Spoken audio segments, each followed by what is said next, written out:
Ya pacaran kurang lebih 8 bulan, terjadi chemistry yang cocok, menikahlah kami. Iya, saya yang ngajak nikah duluan.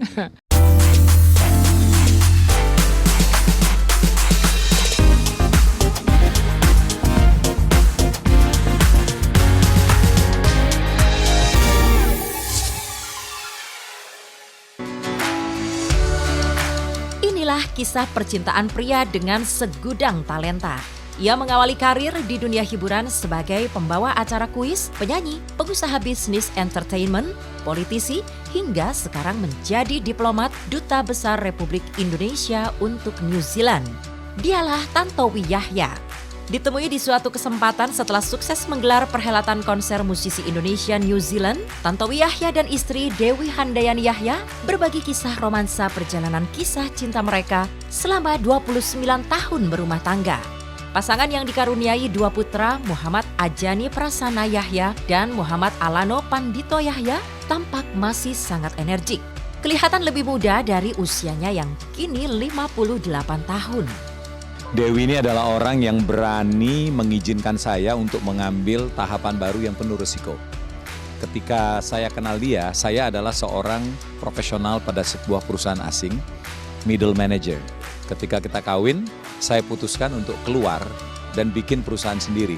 Itu adalah satu keputusan yang penuh risiko, karena segala sesuatu itu harus ditanggung sendiri. Dari orang gajian, terus harus menggaji orang. Kemudian saya menjadi artis. Itu izin dia, karena melepaskan saya menjadi artis berarti dari milik dia satu-satunya menjadi milik orang ramai. Iya, betul Bang. Nah, terus enak kita perusahaan jalan, kemudian saya menjadi seorang artis, income tinggi, saya memutuskan untuk menjadi seorang politisi. Profesi yang penuh tantangan, dari disukai menjadi tidak disukai. Dari seorang politisi kemudian saya menjadi anggota DPR, sudah settle, enak. Saya tinggalkan ketika saya ditawari untuk menjadi seorang duta besar. Jadi saya selalu meninggalkan comfort zone. Menarik mengikuti kisah perkenalan pertama mereka.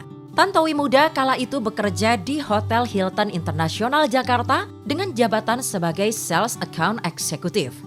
Ia yang berencana pindah kerja ke PT BASF dikenalkan dengan Dewi Yahya yang akan menggantinya menduduki jabatan yang dia tinggalkan. Dewi Yahya waktu itu adalah seorang putri diplomat karir yang lahir dan besar di luar negeri. Saya harus keluar karena saya pindah ke perusahaan lain. Nah, yang menggantikan saya itu adalah seorang perempuan cantik yang baru saja tiba dari Jerman. Anak seorang diplomat yang lahir di luar negeri, di Kuba. Kemudian menghabiskan sebagian hidupnya di Eropa bersama dengan orang tuanya. Kemudian orang tuanya pensiun dan kembali ke Jakarta. Anak-anaknya, dari 3 anaknya 2 ikut kembali ke Jakarta, termasuk Dewi. Nah, sebagai orang yang digantikan, saya masih punya tanggung jawab untuk mentransfer pekerjaan, mentoring gitu. Nah, suka ketemu, saya habis pulang kantor gitu, terus ke Hilton, bertemu, tumbuhlah benih cinta itu yang kami pelihara dengan baik. Ya, pacaran kurang lebih 8 bulan.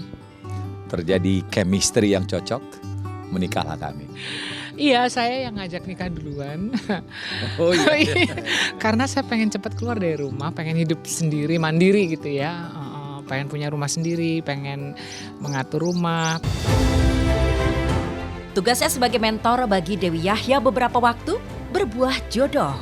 Mereka tidak perlu berlama-lama menjalin kisah kasih untuk sampai pelaminan. Tantowi saat itu sudah berusia 29 tahun.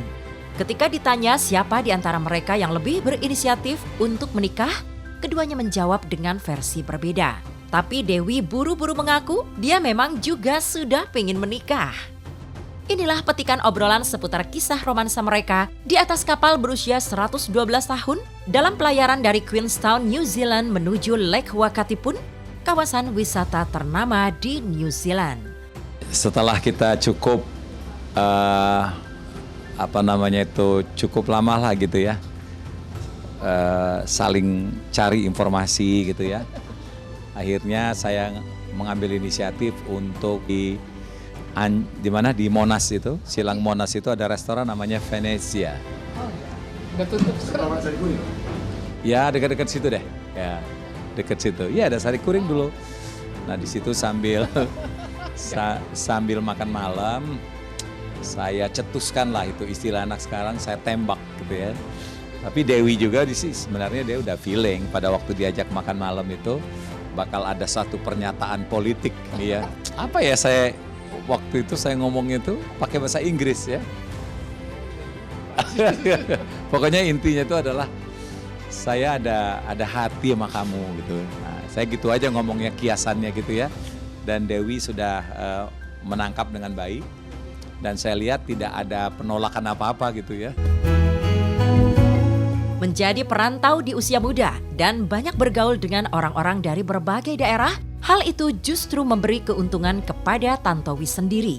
Tantowi yang berasal dari Palembang menjadi sosok yang mudah berbaur dan akrab dengan siapa saja, termasuk ketika memasuki keluarga Dewi yang kental dengan adat dan budaya Jawa. Proses lamaran yang ia lakukan sendiri berjalan dengan lancar, tanpa mengalami shock culture seperti pasangan lintas budaya umumnya. Iya, saya melamar karena calon mertua saya waktu itu tahu bahwa saya adalah perantau. Dia tahu bahwa bapak saya sudah tidak ada, ibu saya di Palembang, saya tidak punya siapa-siapa. Ya, saya beranikan diri aja untuk melamar gitu. Dan alhamdulillah ibu dan bapaknya Dewi almarhum itu menerima dengan baik gitu. Yang namanya culture shock itu tidak benar-benar saya alami, Bang. Jadi mulus mereka bisa menerima dengan baik.